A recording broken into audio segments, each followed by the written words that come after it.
achieve the same sound with a home studio? About to go in, check it out. Can you achieve the same sound in a home studio that you can do in a professional studio? All right.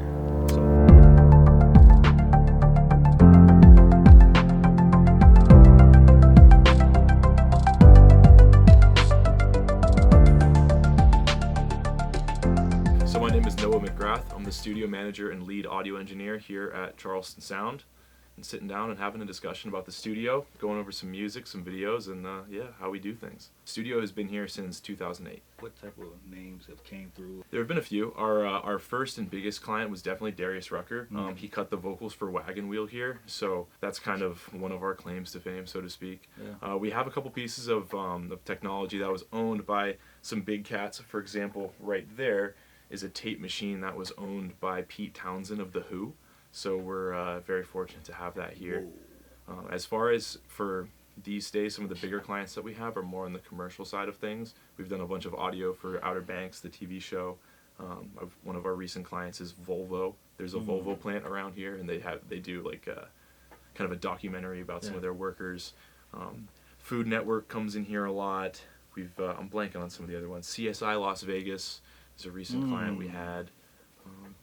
Just lots of random films and TV shows that you never would really think that they have actors out here, but apparently they do. For those, I'm generally doing recording for, so ADR is this process of overdubbing audio. So for example, if there's ever a scene that's shot outside, they're usually wearing little clip-on microphones, or there's a boom microphone overhead, or if there's wind noise or people talking or whatever, they can't use the audio, so they overdub a lot of stuff.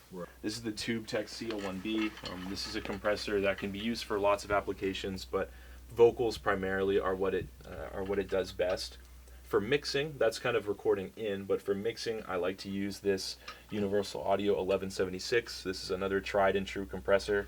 And on the note of tried and true, that's one thing that we have a lot of here at Charleston Sound, is we kind of take the old school and the new school and blend those together in a way that's productive and efficient for our clients in terms of getting them in and out the door quickly, but also with a really high quality product. So having good gear is really how we do that. How you feel about mixing in the box?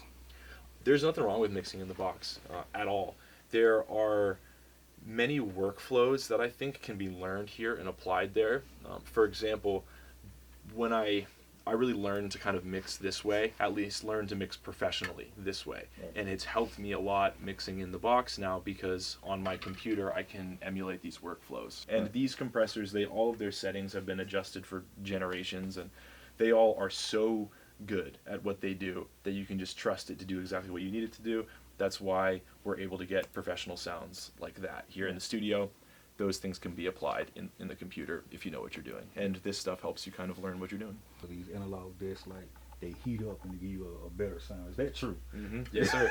So I leave the console on all week during the business week, and if I have sessions over the weekends, I'll leave it on too. This thing stays on.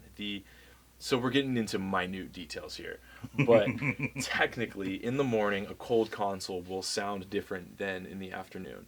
And I can personally verify that, because if I'll just retrace my steps for a second. The engineer who was here before me, who I was trained under, this guy named Michael, really awesome dude, he used to say ghost in the machine. And what the ghost in the machine is just analog and electricity and all this stuff. It's wires and it's transistors and whatnot. It's kind of loose compared to digital, which digital is ones and zeros, so this stuff will behave differently depending on the power that's being fed to it. If there's a difference in the power grid that day, there can be a difference in sound.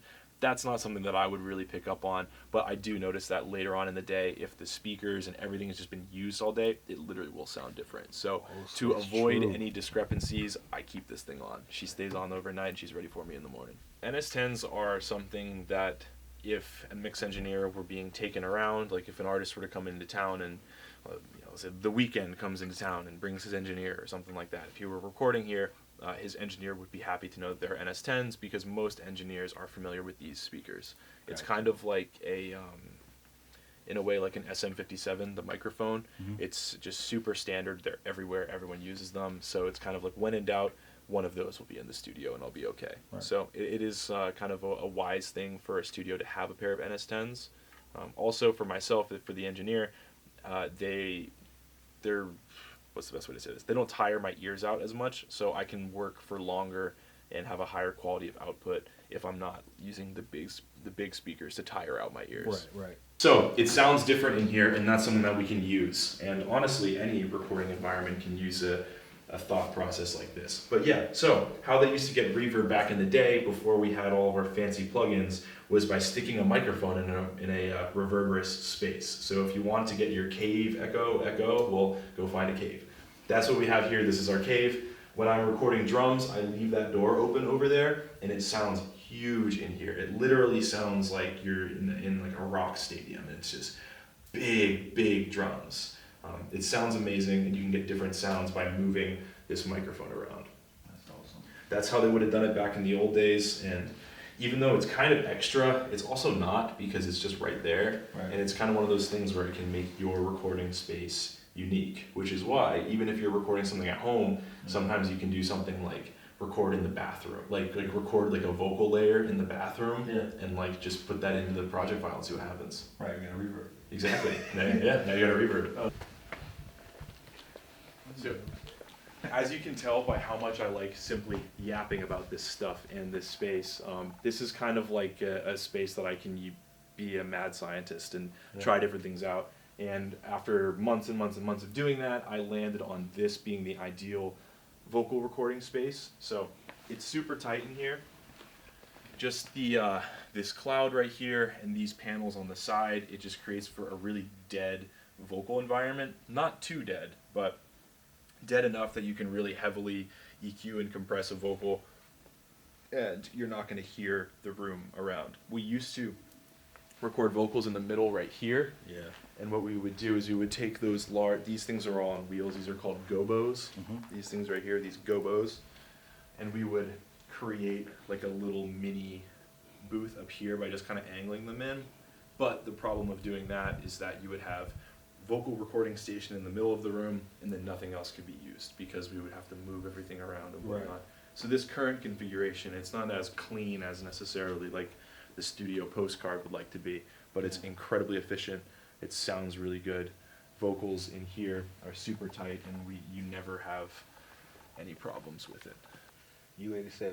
From what I understand, it's the standard. I mean, maybe some engineers across the pond would say that it's a standard. Regardless, it's an industry standard mic that's absolutely beautiful. Telefunken tube mic. It has lots of character, lots of flavor. It's very silky, smooth, and warm in the mid-range, whereas this is very like high fidelity, crispy. Right. So believe it or not, these panels are actually just as much diffusion as they are absorption. Okay. Now, a couple of them are different, but okay, so this is an absorber, but some of these, yeah, so feel that right here. Gotcha. So that's not your typical sound panel. Gotcha. And the reason why is because it's a reflective hard surface with holes drilled in it, and the holes are at a certain size so they absorb a certain frequency, and that's how they tune the room. 90% of the time, it's this Fender amp right here. And this is kind of twofold. One, this amp doesn't need to be insanely loud for it to sound good.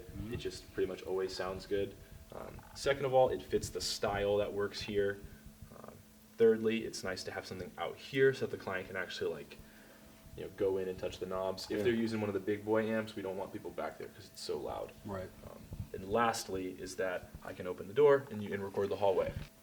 Well, my biggest question, with all the gear that you got here, can you achieve the same sound with a home studio? That's a great question. Even if you don't have all of this, can the mix be done and have a professional sound? Yes. You can. Yes. Okay. Yeah, absolutely. Is it easy? Not necessarily. It takes some finessing. I would say for R&B, for hip hop, most stuff that can be recorded with a microphone and then just samples and whatnot definitely can be done at home. Recording a band is a little bit of a different story. Yeah, and that mostly has to do with the physical limitations of the space, and preamps and stuff come into play. But for most people making music, you can do this at home for sure. You're gonna have to spend more time just messing with it. Yeah. You might have to learn a few extra tricks that the fancy equipment just kind of does for you. Yeah, it makes it easier. I swear you can give me like a $30 microphone and I'll make it work. Yeah. You know, so I think there's no excuses to get out there and start creating for sure. Well, I appreciate it, man. Yes, sir. Hey, where they can find you at, man? Yeah, absolutely. So you can book sessions at our website, which is charlestonsound.com. Myself personally, I'm a producer and engineer. You can find me on Instagram, which is noah.narcoleptic. Narcoleptic spelled Narkoleptic.